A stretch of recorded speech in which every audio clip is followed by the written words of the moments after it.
What's up, YouTube? This is Too Raw for TV. Before I get into this video, I want to say a couple things. First, shout out to the brother 78 Sports TV, my friend. This is actually a real close friend of mine, actually, in real life. You know what I'm saying? Showed love to me on my birthday, the Cash App. Much respect to the brother 78. Also, I want to shout out the brother Percy Bedford, for showing love in the Cash App on my birthday. And I want to thank everybody that has given me, birthday wishes so far in the community and on Facebook as well. And I really appreciate that. You know what I'm saying? Starting to get up there in age a little bit. Still a young man. Still only, in my early 40s, 41. And hopefully I have a few more under my belt. But I want to thank everybody so far on this birthday of mine. Um, so let's talk about this game, all right? So coming into last night's game, the Clippers had the momentum. Okay, they lost the first two games to Utah. They were down 0-2. They won game three. Um, I always got the sense from looking at these two teams that the Clippers were the better team overall. Um, they're the team that have two established. Well, Kawhi is a superstar when he plays at his full potential. Paul George is a borderline superstar when he plays at his full potential. The problem with Paul George is that I don't think that he's a guy that plays very well under pressure. And he's also a guy who is as strong, only as strong as he is as far as his mind. When he's very confident, he can play at a very high level, a level so high that he can be arguably a top five player when he's playing at his highest level. But then there are times when he falls apart mentally, and he looks like a guy that's just a pretender out there. It could be actually a detriment to the team. The last two games, well, giving away a little bit what happened in Game Four, but the last couple of games, Paul George has played at a high level to the point where so high a level that he's probably their MVP. And he was the X factor coming into this series. Um, the Clippers won Game Four, but the final score, I believe, was 118 to 102. Or was it 104? 118 to 104. Um, both Paul George and Kawhi Leonard had 31 points. Paul George also had 9 rebounds and 4 assists. Kawhi Leonard had 7 points and 3 assists.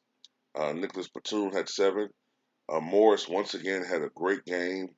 Had 24 points, was on fire from downtown.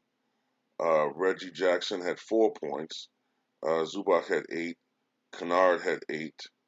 Um, so they had contributions from different different players. For the Jazz, Bogdanovich had 18. Rudy Gobert had 11 points and 8 rebounds. Um, he didn't have his strongest game. Joe Ingles had 19. Clarkson had 8. That's not really a strong performance by uh, Jordan Clarkson. Now, Donovan Mitchell appears on the surface, if you're just looking at the box score, he appeared to have a strong game with 37 points, 5 rebounds, and 5 assists. But I believe he only shot 9 of 25 or 9 of 26 from the floor. And um, you can make the argument that the last couple of games, the Utah Jazz offense kind of mimics the old James Harden offense where one guy shooting the ball a lot and everybody else is kind of standing around sometimes. But shout out to the brother Ticket TV, man, because he put the game plan out there on how to defend Donovan Mitchell.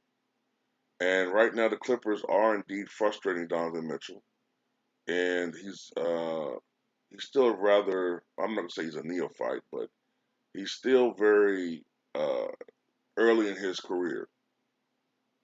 He's not to the point where, veteran players let the game come to them. He still gets impatient, and he's forcing a lot of shots. And while he did score 37 points, that's not winning basketball. With one guy forcing the issue, stagnating the others, not making other players better, because they missed Mike Conley in that aspect, and one guy getting a lot of points, but not in an efficient manner. Plus, the Clippers are playing much better on the defensive end. Now, Paul George has done a lot better as far as his shot selection is concerned. Kawhi had a monster dunk. I think it was during the third quarter. He did have a little injury scare, but I think that he'll probably be okay, most likely for Game 5.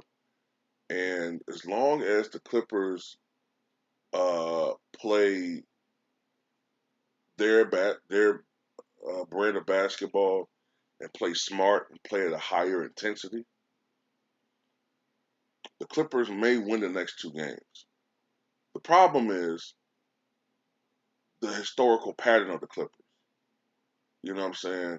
Um, the Clippers are this team that sometimes you look at them and you're like, okay, they finally got it figured out.